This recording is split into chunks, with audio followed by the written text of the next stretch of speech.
Thank you so much, Mr. Singh, for just a wonderful opening. We need to move and shift from policing. We are not a policing function. We are a strategic advisor to the organization. And it's right there in the definition of what internal audit is. We are a value-adding function, and it's about time we take our place, like Mr. Singh said, and take our place within the executive seat and start contributing and making sure that we are part of the conversation. Next up, we have our first panel discussions with the members who have of boards, and I'd like to just give a quick introduction. First, we have Ms. Dawn Earp. Dawn is a qualified chartered accountant and a certified director with the IOD. Dawn has over 3 decades of executive and board level experience across mining, manufacturing, retail, logistics, and financial services sector. She has proven leadership in strategic oversight, financial governance, audit and risk management, and transformation. She's currently an independent non-executive director of 4 JSE listed boards, including Impala Platinum Holdings, Truos International, Acelo Metal South Africa, Pan African Resources, which is duly listed on the JSE and LSE. She currently chairs 3 audit and risk committees and serves as a member on 1, providing robust oversight over financial reporting, integrity, internal controls, combined assurance, and risk governance. Her committee portfolio further includes service on committees for nominations, strategy and investment, remuneration, social and ethics, as well as health and safety and environment. Ms. Dawn also leads the board of an NPO, the South African Guide Dogs Association. Thank you and welcome, Dawn Earp. With Dawn Earp, we also have Ms. Thoko May. Thoko has over 20 years of experience in internal auditing. She's a seasoned professional with deep expertise in strategy development and execution, planning, reporting, and analysis. She has extensive internal audit experience across South Africa and various African markets, offering a broad cross-regional perspective on risk, compliance, and operational effectiveness. She is passionate about mentoring and developing others, investing in the growth of individuals and teams to build strong, capable professionals within the field. She believes in sharing knowledge, that's why she's here today, nurturing talent and fostering environments where people can thrive and perform at their highest potential. Currently, she's an associate director at Mason Consulting and serves as the Audit, Finance and Risk Committee chairperson at the Soul City Institute. Welcome, Thoko May.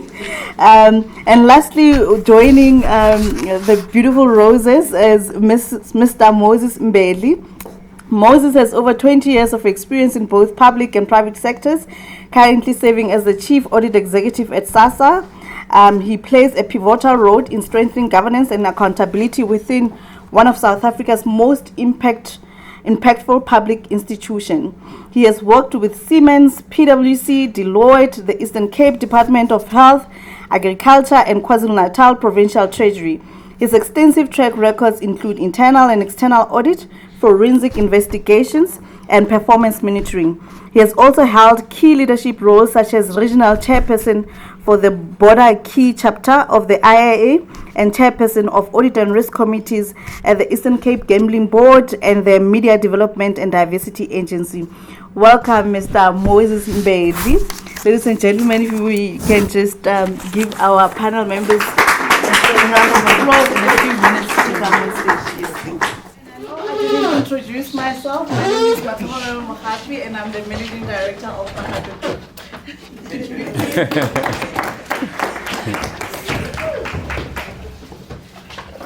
Just to kick us off, we talk a lot, and especially with the new global standards, and we're trying to sort of redefine our role as internal auditors. And one of the key things that we talk about is calling ourselves strategic advisors.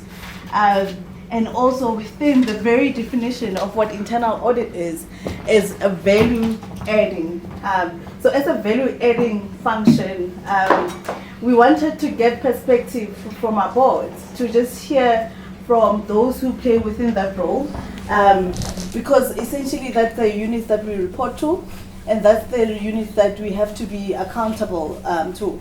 So in that, we want to just get an understanding from them to say, how do they view us and how do they see the role of internal audit? But most importantly, just to kick us off, strategic value. How do you see internal audit strategic value within some of the organizations that you serve? And I was right next to me. Yes, Ms. Dawn Earp. Thank you very much. I'm sure, as we heard from the previous speaker, you'll hear a lot of repetition today, but I understand that you have to hear something 7 times before it sticks. So please excuse, I think even I'll repeat myself. So I think from a board and audit committee, things have changed a lot over the last few decades. Previously, as a board and audit member, we would expect from auditors compliance role, check the controls, give us the exception reports. That is no longer the case. We need strategic input. And as we all know, in the business environment at the moment, it's so complex. Things are changing so quickly, you can't keep up. But from a business perspective, we have to deal with cyber threats, AI, corruption, supply chain resilience, sustainability. I can carry on and on. Obviously, stakeholders are extremely important. And we actually, although we get that information, we need the internal auditors by our side. They need to help us to understand how things are working in the organization. I always say, board and board members and that, we can stick our noses in, but we have to keep our fingers out. The internal auditors or CAEs have the luxury of sticking their nose in and their fingers. They get to see everything. You're a strategic partner, and I can't do my job as chair of audit committee without the assistance of the internal audit. Very strategic. Thank you, thank you, Dawn. Very strategic. Moses, within public sector specifically, we are supposed to be there. That's what the Act says, And as we've heard, we're moving from compliance to being more strategic. What does that mean in your environment? Good morning. Maybe let me start off in giving you the motto for SASSA. Paying the right social grant to the right person at the right place and time, njalo. That's the motto for SASSA. That's the motto for SASSA. So, in my unit, fortunately I've got 2 of my colleagues, Aaron and Braden, to accompany me. They know that. You come to my office, you need to sing that. You need to know it.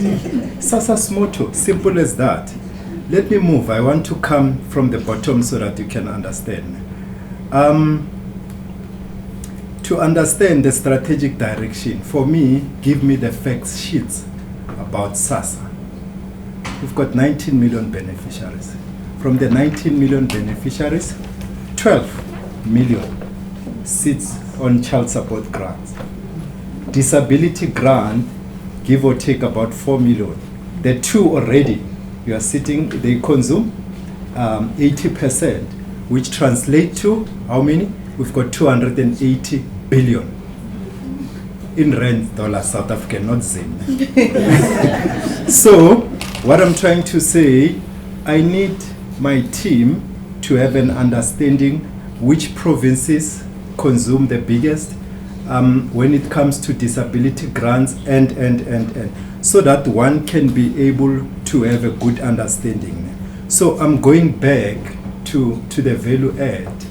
As the audit committee member, of SASSA, I will expect the CAE, which is me, to have that kind of an understanding so that when they present the plan should tell me that it's aligned to the motto of SASSA, paying the right social grant to the right person at the right place and time, John. If your audit plan that you develop does not to talk to any of that, then let's not waste time. So I think that's what I would expect from my internal audit team as a board member. Thank you. Thank you. That was quite insightful. So we're saying for us to give strategic advice, we need to know the business and know what the strategic objective of the business is in and out for us to be able to provide real value. Thoko, what's your take on strategic value? I think I'm aligned to my colleague here, Moses, to say that as auditors, please allow me to use the word auditors for the forum. I know we are all chief auditors, but as auditors, the expectation is you need to not only be an expert about internal audit and what's happening, but I expect you to have business acumen, understand the business model that I'm operating in, understand the strategic objectives that we are trying to achieve so that you can better advise me on the risks associated with it. So the value of it comes in you assuring me that I'm on the right track in achieving what I want to do. But not only that, you're also providing guidance, and this is where the anticipate part of the audit comes in. You're providing guidance on emerging risks that might affect my strategy. What is happening out there that might have an impairment? Am I going to be able to sustain what I want to achieve in the long term as an organization? So I think that is what we talk about when you're talking about strategic valued partner. You no longer come and assure me on everyday things, but you're also talking to me about emerging risks that are going to impact my strategy. You're also telling me about insights that are happening in the industry we're operating in. So that I think for me, that's the value of being a strategic partner. Great. And just to pick up on that, so 20 years in the field, you having also operated and worked as an internal auditors, in terms of the how we do what we do, and the evolution, right?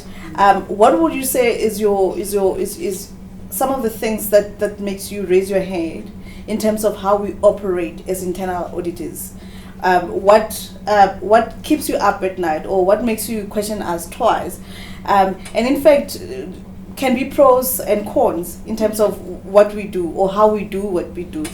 What will normally make you think, I'm not sure she's going to achieve the results that she wants to achieve with that method or with that methodology? I think for me, the key is, as auditors, we don't understand the power that our governing documents gives us. Sometimes people there's this thing of getting the seat at the table. But guess what? You've got an automatic seat on the table.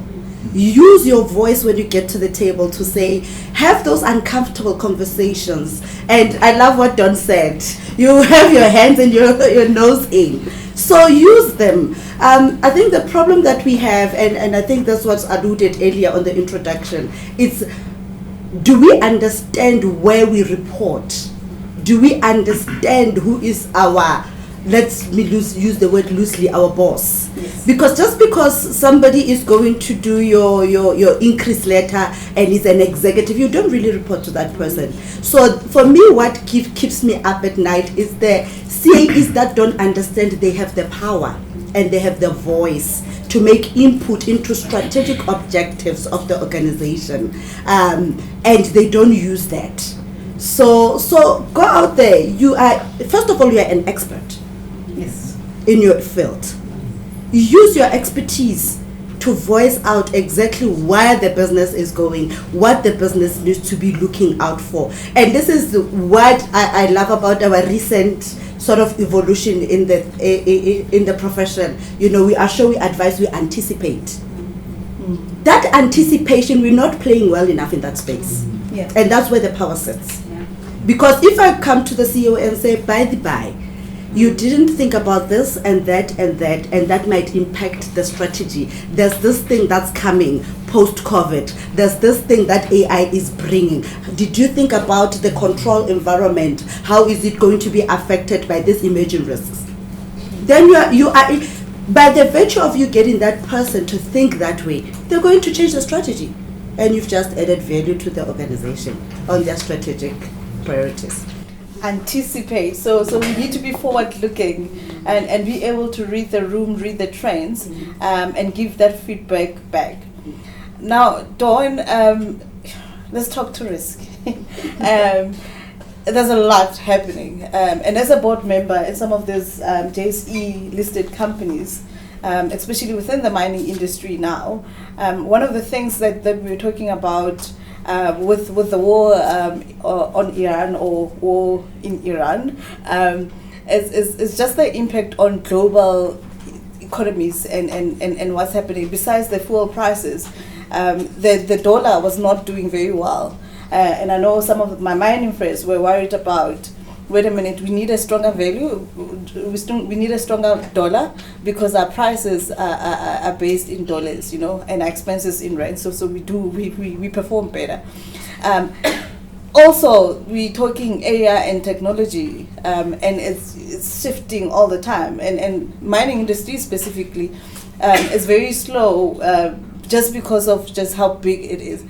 Those are some of the risks that you are worried about as a board member, and how do we articulate and make sure that internal audit is aware of some of the things that you are worried about, and they are at least taking care and assessing and monitoring that risk to make sure that you don't wake up one morning and you have big issues to respond to as a board member. So just stepping back a bit, as mentioned earlier, the internal audit, it's extremely important that they have the business knowledge. Okay, we all know internal auditors know how to audit, but they need to know what's happening in the business. Without that, it's hard for them to be a strategic partner. Yes. So and I'm not saying how you audit, okay, because I don't know, but in my mind, as a board and audit committee member, I always have a look at the internal audit and say, okay, we start with the strategy of the company, then we have a look at the risk relating to that strategy, and then we have a look at what the auditors are doing, what assurance the internal auditors are giving us over those risks. But very important is that's not done at the beginning of the year and you just stick to it. Yes. You have to always have a look at what the emerging risks are. And as an internal audit, you've got access to operations, to legal, you've got access to everybody, and you have to communicate to them and say, what is keeping you up at night? What is happening?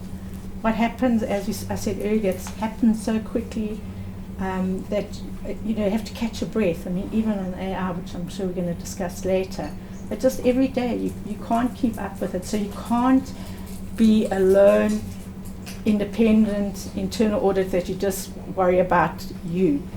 It's a team effort. Yes. You're there to not police the organization.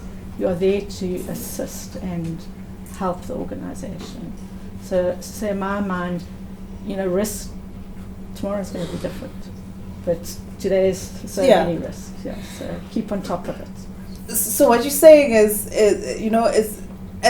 for us, we need to anticipate, but we must also remember that we're not expected to be the jack of all trade. We need to get into the business. We need to talk to operational managers and understand their pain points, understand what they're worried about, for us to be able to get that sort of understanding and be able to give back from a strategic point of view.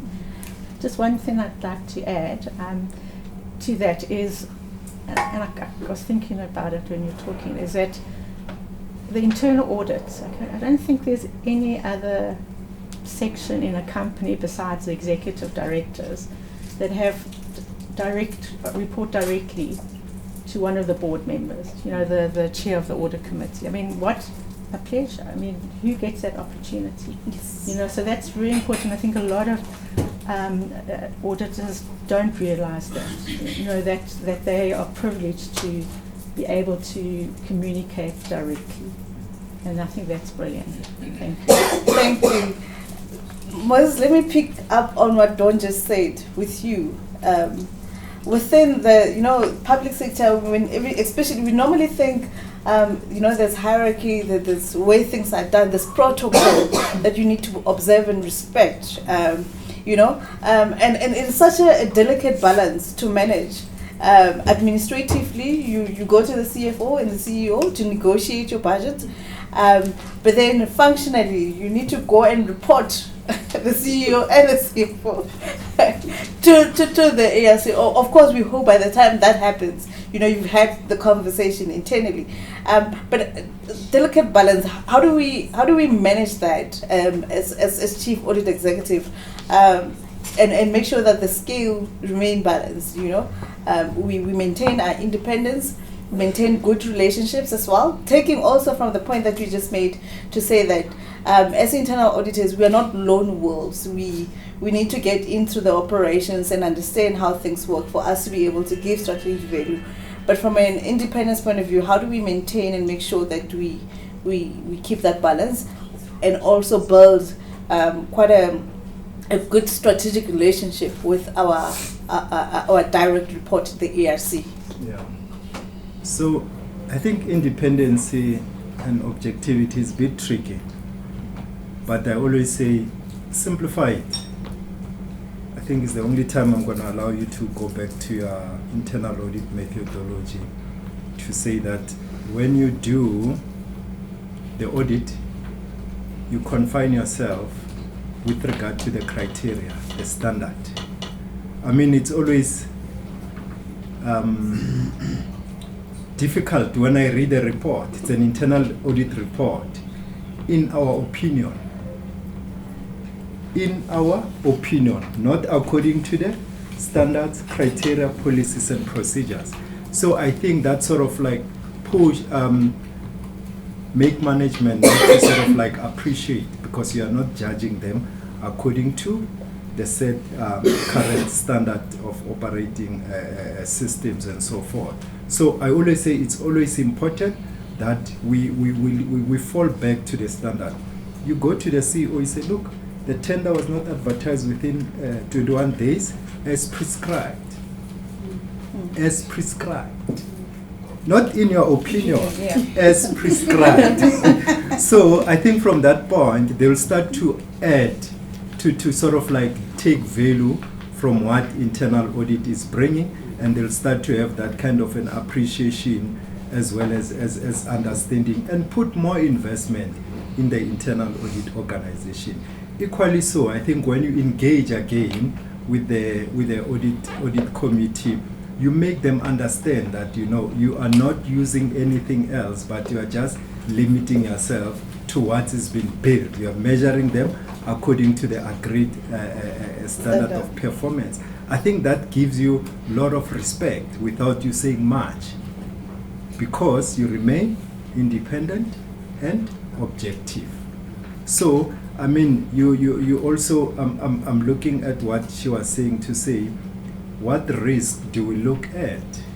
SASSA, in terms of operation budget, we are about 8.3 billion per annum operating budget, apart from the 280 that we administer grants on. 4 billion of that sits on the demand management plan. Over the past few years, at the end of the year, we spend how much? 40% of the 4 billion. We step back, we say, where are you tracking that spending? No, it's on the operational plan.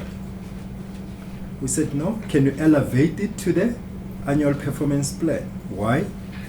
The annual performance plan get monitored where? Go Cape Town, portfolio committee, Ziakala. You see, the minute you put it there, then, I mean, the minister, the CEO, they know they will have tough questions to answer. Then, what do you see the shift now? Oh, all of a sudden now we can spend now. No more delays in SCM. and all those good things. So I think I want to lean back to what the CFO was saying, Mr. Singh, to say that when we pick projects, it's fine. We take leave, guys. At SASSA, 280 billion, you want to audit leave. The movements of laptops. Come on, guys. Let me leave it there for Great. Thank you so much, Moses, for Sorry for that. It's been a tough week. yeah, thank you for that insight. Now let's talk to resourcing the function, and this is in different ways, right? Technology is evolving. You know, our teams are no longer just auditors; they're also specialists in different fields, and you know, specialists are costly as well. Thoko, let's talk to how do we make sure that internal audit is well resourced, especially from a board in an ARC point of view. Also strategically as a board in ARC, you're worried about budgets, but how do you make sure that the internal audit that gives you assurance on the operations of the business is well resourced, has the right technologies and right tools to be able to sort of give you feedback? I think when we talk about resourcing of internal auditors, we really need to focus on two critical things: skills and capacity. Yes. Do we have the right skills that we need in 2026 to be auditing our organization? Right. And do we have the capacity, and this is where your technology comes into place, to say, I'm a big supporter and advocate for automation and data analytics, continuous auditing, continuous monitoring, because that gives you capacity to do other things. He doesn't have to worry about leave when he's got the data analytics that is doing the background things and spitting out exceptions. He can worry about the billions that he needs to audit. So, but do we have that in the organization? Have we built the models? And the thing is, a lot of audit shops, and UCA is in here, I know you've got systems. The challenge we have is optimization of those systems. Are we using what we have to the fullest capacity? Are we really making sure we're getting value for money? Or are we just using just the tiny little that we've learned 10 years ago? You know, you might realize that the organization approved your budget for buying that tool that actually has got robotics in it, but you never got somebody to come and make the robotics function. So those are some of the things that we need to think about when we talk about the resources part of it. Because when we are not properly resourced or under-resourced, we miss critical things because we are focusing on the everyday operational things which we can automate. But we need our audit shops to be in a space where we need to have capacity to think. Yes. You need to have time where you're just going into a think tank and you're thinking, okay, this is the strategy, this is where the organization is. But because we don't have the time in terms of budget, because we are now auditing leave and all of those things, it's a problem. The world is evolving. Let's start thinking about continuous auditing. Let's start thinking about continuous monitoring. Let's start thinking about, I hope everybody in this room has moved away from a sample of 40. We now have tools that can spit out your exceptions and you go and you start bringing out. We are doing 100%.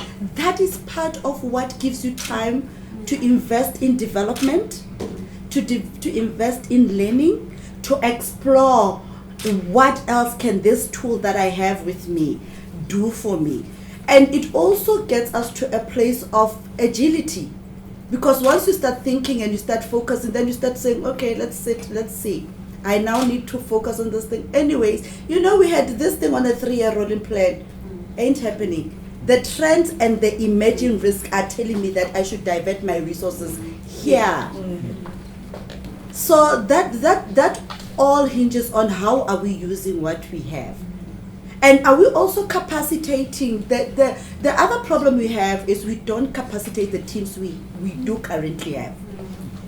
In my other life, you know, we took a decision to say we're not going to be fighting for 5 data analytics guys. We're going to teach everybody ACL, everybody how to do basic data analytics, so that when they are out in the field, they do their own analysis. You've actually on that teaching, you're reducing the budget in terms of time, but you're using that time for development. Yes. And that's what resourcing to come back to. Yeah.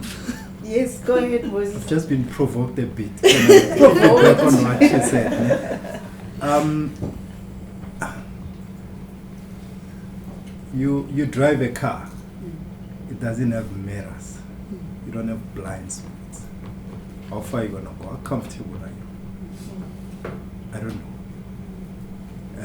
I'm told, by the way, you drive a nice German car, but would you drive it without insurance?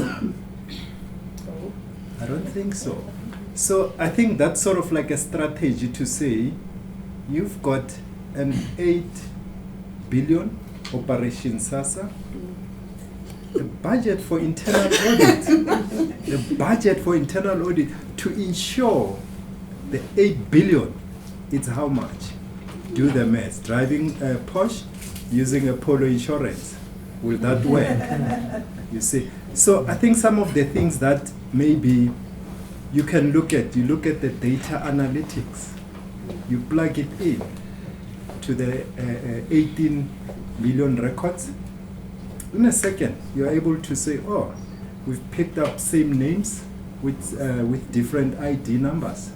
We've picked up the fuzzy duplicates, missing contact number, duplicates numbers, beneficiaries sharing same addresses. You see, that will sort of like give you a lot as a CEO to start saying data cleansing is needed. Yeah. I mean, with the data cleansing, you are able to pick up things like irregularities. I mean, you should have heard in the news in the last few months or so, the management identified about 170 people that were not eligible. They misrepresent themselves. Savings to that. Savings. Looking at plus minus $1 billion. Sure. You see. So I think this is how you sell internal audit, by also demonstrating the value part of it. So I'm not structured, so I wanted to. It's fine. It's fine. I like how you're putting it. It's internal audit is insurance. You can't drive your German car without insurance. Dawn, how confident are you that we're talking about AI, we're talking about cyber security, we're talking about data, but you need to be assured as a board member that all the risk associated with all the tools that you have. On the other end, you also have to push strategically adoptions of technology. How confident are you that your internal audit is well resourced to give you advice on technology, to give you advice on the risk around AI, cybersecurity, and data? Is that something that we are asking our CAEs to take care of it? And how do we resource them to make sure that they are capacitated to be able to give us such advice? So I think you're touching on one thing. It's really important that the internal audit has the right resources, the right people. Things are changing. And in my mind, if the internal audit is under-resourced, why have an internal audit department at all? Because we rely on something that is not working. And what I found is that internal audit have been leaders, in my mind, in AI. So they were the first people that started using analytic tools, doing continuous auditing. And we could see that in their programs, and even the way their reports were given to us. Before they were like pages and pages, now they use AI, and it's more concise, and you see what's important. So what I found is that I leveraged that, and because I said, look what the internal auditors are doing. Operations, what are you doing? How are you using AI? How are you using data analytics. So it caused a little bit of competition amongst them, but definitely in my view, internal audit was the first, in the companies I'm involved in, was the leaders in that technology. So because also being the leaders and also having the audit background, they know what to look for, to put policies in place, to go and look at the assurance. They've been there for 2 or 3 years already. So they've known what to do, and now they can take that knowledge and apply it to the risks that they audit. Well done, Internal Audit. And that's what being advisors is actually, for us to be leaders. No, can I pick up on what has been said right now about the technology and the internal auditors being the ones that were at the forefront? And that's how you become a strategic value partner, because you go back to your client and you say, I can build you a Ferrari, I've got the tools, but you need to clean your data lakes, you need to have data lakes, you need to have data warehouses. Therefore, the organization is now starting to think, I need to move away from paper, I need to move away from unclean data, because to that point is, we're going to have this nice car that can move because you gave me the data that doesn't make sense. Yes. So that is how you influence the strategic priorities, because at that company, the CEO wasn't thinking about data lakes and data warehouses and cleaning and all of that. But now that internal audit says, I can build you this, now they're starting to think, and you are now doing what? Having an input on the strategic direction of the organization. Oh, wow. Great. Oh, wow, yeah. I know. I'm excited already. Well done, internal auditors in the room. And then maybe to give back to us in the room, what advice can you give us just, around independence, managing the relationship between the board and the organization, but also how do we ask for more resources and money?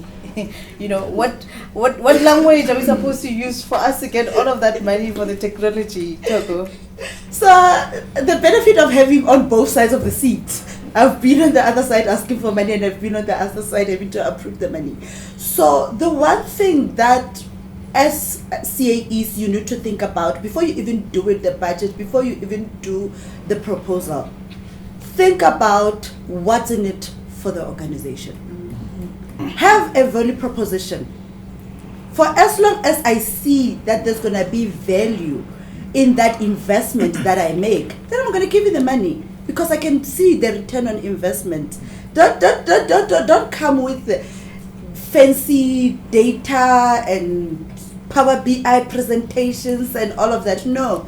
Tell me the story to say, you want to achieve this. Okay. You want to achieve this.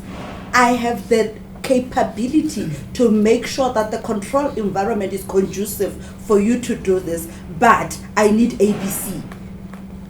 So therefore, in that value proposition, I'm like, okay, then I'm going to give you that money because I know what's in it for me.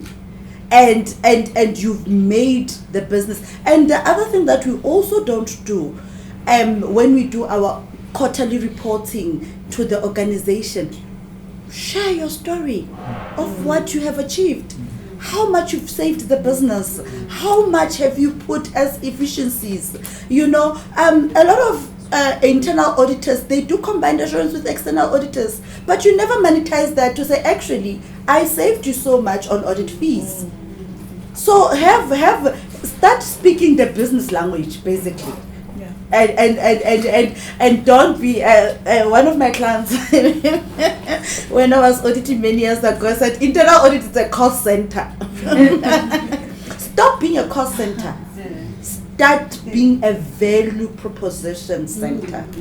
To say, I'm going to give you this, and this is what you need to pay for it. That's it. Great. Anything to add there, Dawn, in terms of how do we position ourselves to ensure that we get the resources from you as a board and ARC? The one thing that was mentioned, which I only see in one of the audit committees that I'm on, is the value added. So that the one report I see, they're saying, okay, they checked the wage, whatever, and they found this, okay. And so, but it's so valuable as a person, a board or audit committee. It's so valuable to see that, because a lot of people on the audit committee are financial people or engineers, and Yes. that, and they can relate to numbers. I think as well is how you can get more budget, and that is how you behave throughout the year. So not just at the end come with a begging bowl and say I need more money. You know, throughout the year you can show the value add, you know, show different ways of doing it. Make it simple. The CEO or the CFO, they've only got a little bit of time for every department. You know, so speak in their language, speak in the language of the board and the audit committee. What I hate seeing is the same audit the whole time, and I just switch off, you know. So do something new, you know, be innovative. And just like any business, any capital project, if people see the return that they're getting, they will be more open to giving you the resources that you need. Oh wow, so many points there. You know, return on investment, how we write our reports and communicate the message. Not 5 different reports, not the same audit over and over again. Also speak the language of the board. Moses, reporting. Are we speaking the language of the board?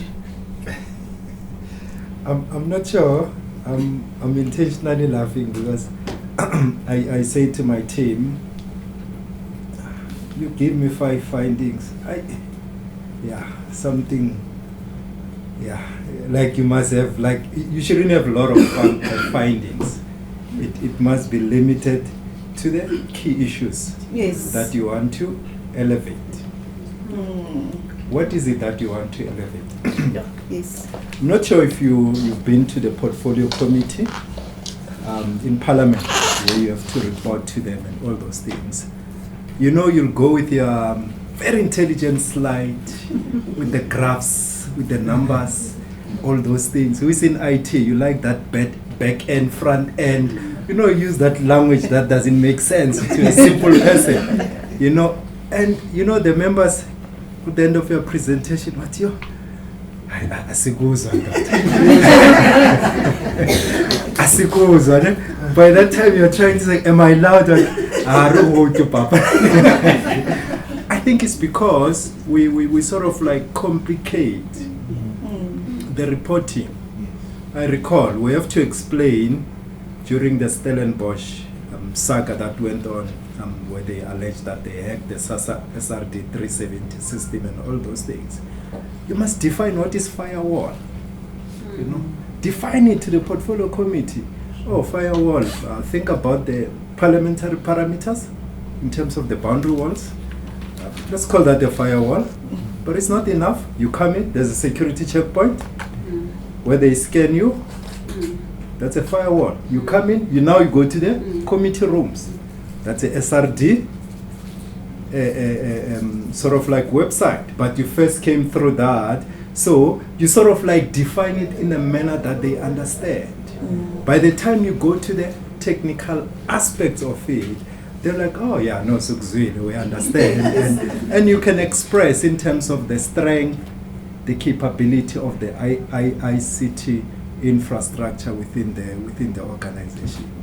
Leave the other stuff to the CAE and the team when you are socializing that English, Yes. that PhD level and all those things. Yeah, but I think to get the message right, simplify it when you report. Let management understand and digest what you mean.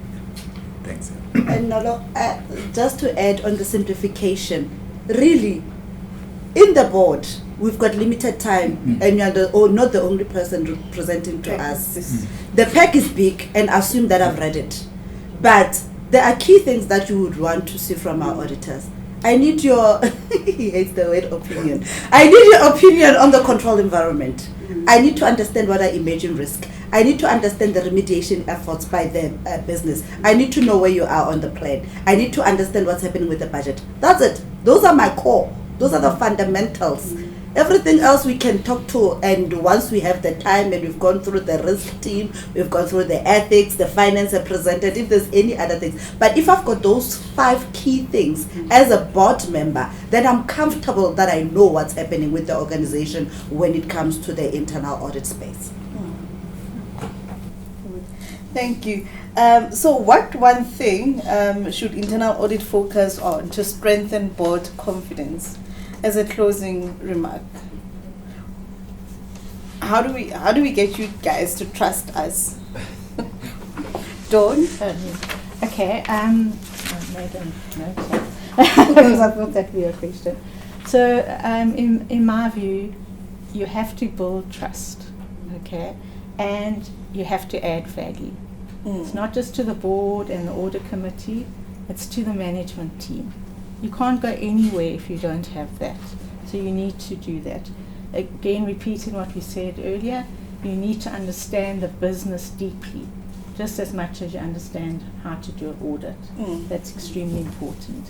And you act as an independent look-in to ensure that you give us assurance that people have looked at they're doing their jobs and they are doing what they want. You give us early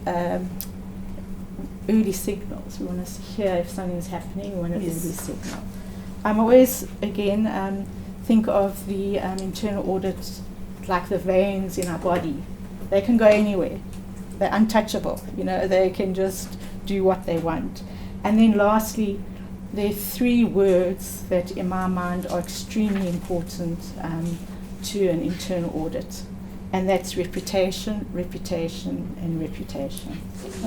Thank you. Okay. Reputation. That's how you get trusted. Moses? Yeah. I think there's something called dial. Kaufonele, you know what I dial? DIAL. Day in a life of a beneficiary. That's the experience. As a CAE, as the internal audit shop, do you understand a day in the life of a beneficiary at SASSA? Do you understand when people talk of the queues, long queues? You go there, you observe, you understand. When people say the system is down at Home Affairs, we can't interface, we can't verify when people come into the SASSA offices to apply, which causes a bit of discomfort on the beneficiaries and all those good things. Do we understand that? When we do the audit committee or board inductions, do we incorporate that so that they understand? We took our audit committee members on a dial experience, unrehearsed. No, don't set up the team on standby. Let them come in and experience so that they get a raw understanding. Next time they read about SASSA in the news, they're like, no, this can't be true, because they understand the experience. Yeah, I don't give direct answer. I try to. No, I get you.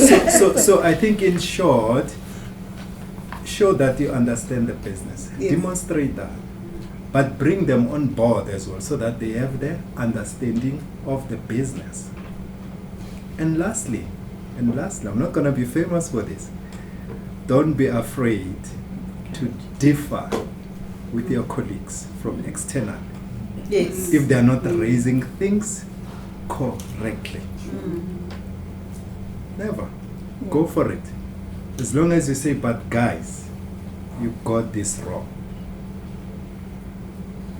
Let me end there. You're going to edit that. It's going to be Thank you. Okay, so for me, Nolo, it's actually 2 things, and I'll break them down. It's credibility and consistency. In your credibility bracket, you've got that independence, that objectivity, and the competence that we need. So if you're credible, I'll always trust you, because I know exactly what's there. The consistency, consistent high quality work. Let's not have a yo-yo. Today the standard is there, tomorrow it's there. Let me know what to expect, that it does not matter what, I will trust what you deliver because I know it's always going to be of good quality all the time. And also, own your space. There is nobody that has the holistic view of the organization like the internal auditors. Have the uncomfortable conversations. Have the sensitive matters that you worry about that the exco is doing with your chair. Because that's how we make sure we keep the organization going. And I think also as chairpersons of the boards and audit committees, we don't emphasize enough that you're protected. Yeah. We've got your back. We've got you. As long as it's factual, as long as there's evidence, you will always be supported. Thank you. Great. Thank you so much, ladies and gentlemen.